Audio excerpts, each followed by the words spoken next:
friends, welcome to Madras Samayal. இன்னைக்கு நம்ம மெட்ராஸ் சமையல்ல எல்லாருக்குமே ரொம்ப விருப்பமான மசால் பூரி எப்படி பண்றதுன்னு பார்க்கலாம். இது பண்றதுக்கு நான் இன்னைக்கு அரை கப் பச்சை பட்டாணியை முன்னாடி நாள் நைட்டு ஊற வச்சிருக்கேன். இது கிட்டத்தட்ட 100 கிராம். இதை ஃபர்ஸ்ட் ஒரு குக்கர்ல மாத்தி வேக வச்சிடலாம்.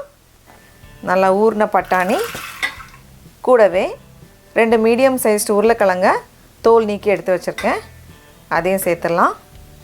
தேவையான அளவு உப்பு, கடைசியாக தேவையான அளவு தண்ணி சேர்த்துட்டு இதை மூடி வச்சுருங்க. மூடி வச்சுட்டு இதை ஒரு 4 விசில் மிதமான சூடில் வேக வச்சுருங்க. இருக்கட்டும். இப்போ ரெடியாகி இருக்கோம். நம்ம ஓப்பன் பண்ணி பார்த்துடலாம். பாருங்கள், நல்லா வெந்து வந்திருக்கு. இப்போ இதை ஒரு டம்ளரோட பின்னாடி பக்கம் இல்லை ஏதாவது ஒரு ஸ்மாஷர் வச்சு நல்லா அமுத்தி விட்டுக்கோங்க. ரொம்ப பேஸ்ட் மாதிரி ஆக்கணும்னு அவசியம் இல்லை. கொஞ்சம் பட்டாணி தெரிகிற மாதிரி இருந்தால் நல்லாயிருக்கும். இப்போ இதை ஓரமாக வச்சிடலாம். அடுத்தது நம்ம மசாலா பண்ண ஆரம்பிக்கலாம். அதுக்கு ஒரு பேனில் 1 டேபிள் ஸ்பூன் எண்ணெயை சூடு பண்ணிக்கோங்க. எண்ணெய் சூடானதும் இதில் ஒரு பெரிய சைஸ் வெங்காயத்தை சின்னதாக வெட்டி வச்சுருக்கேன். அதை உள்ள சேர்த்துக்கலாம். கூடவே ஒரு துண்டு இஞ்சி, அதை சின்னதாக வெட்டி வச்சுருக்கேன். 3 பல் பூண்டு, அதையும் சின்னதாக வெட்டி வச்சுருக்கேன். ஒரு பச்சை மிளகாய் சேர்த்துட்டு இது லைட்டாக வதங்கட்டும். வெங்காயம் லைட்டாக வதங்கினதும் இதில் நம்ம தக்காளி சேர்க்கலாம். நான் இன்றைக்கி 2 தக்காளி எடுத்திருக்கேன். அதை உள்ளே சேர்த்துக்கோங்க. லைட்டாக வதங்கினதும் ஸ்டவ் ஆஃப் பண்ணிக்கோங்க. ஆஃப் பண்ணிவிட்டு இதை ஒரு மிக்ஸி ஜாரில் மாற்றி நல்லா அரைச்சிக்கோங்க. அரைச்சாச்சு. இப்போ நம்ம பண்ண ஆரம்பிச்சிடலாம். 1 டேபிள் ஸ்பூன் எண்ணெயை சூடு பண்ணிக்கோங்க. எண்ணெய் சூடானதும் நம்ம அரைச்சி வச்சுருக்கோம்ல மசாலா, அதை உள்ளே சேர்த்துடலாம். சேர்த்துட்டு கலந்து விட்டுருங்க. கூடவே மசாலா பொருட்கள்லாம் சேர்க்கலாம். 1/4 டீஸ்பூன் மஞ்சள் தூள், அரை டீஸ்பூன் சீரகத்தூள்,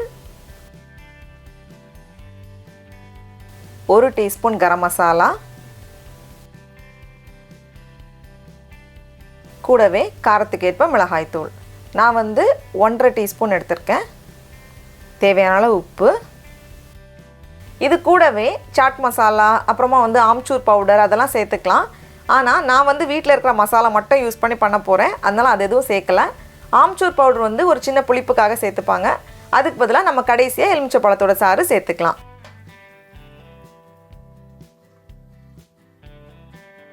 கூடவே நம்ம ஏற்கனவே மசிச்சு வச்சுருந்தோம்ல பட்டாணி உருளைக்கிழங்கு, அதையும் உள்ளே சேர்த்துடலாம்.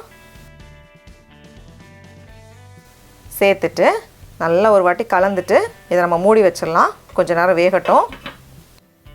மூடி வச்சுட்டு இதை ஒரு 5லேருந்து 6 நிமிஷம் போல் வேக வச்சுருங்க. இருக்கட்டும். இது ஓரளவுக்கு ரெடியாக இருக்குது.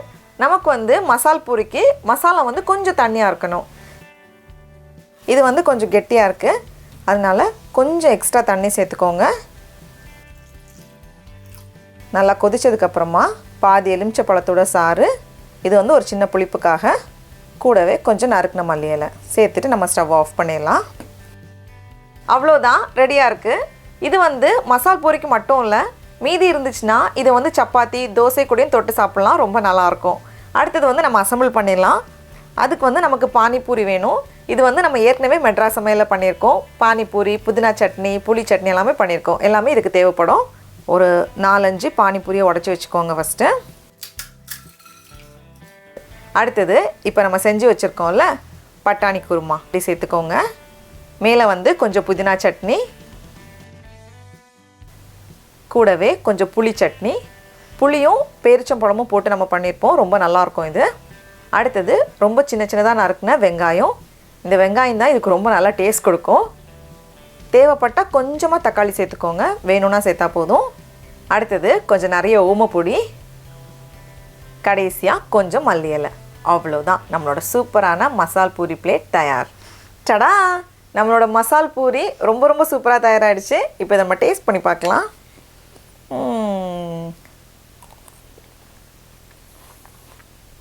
ரொம்ப டேஸ்ட்டாக இருக்குது. நீங்களும் கண்டிப்பாக அந்த ரெசிபியை வீட்டில் செஞ்சு பாருங்கள். உங்களுக்கு இந்த வீடியோ பிடிச்சிருந்துச்சுன்னா மெட்ராஸ் சமையலுக்கு சப்ஸ்கிரைப் பண்ணுங்கள். நாவின் சுவை எறும்புகள் மலரட்டும்.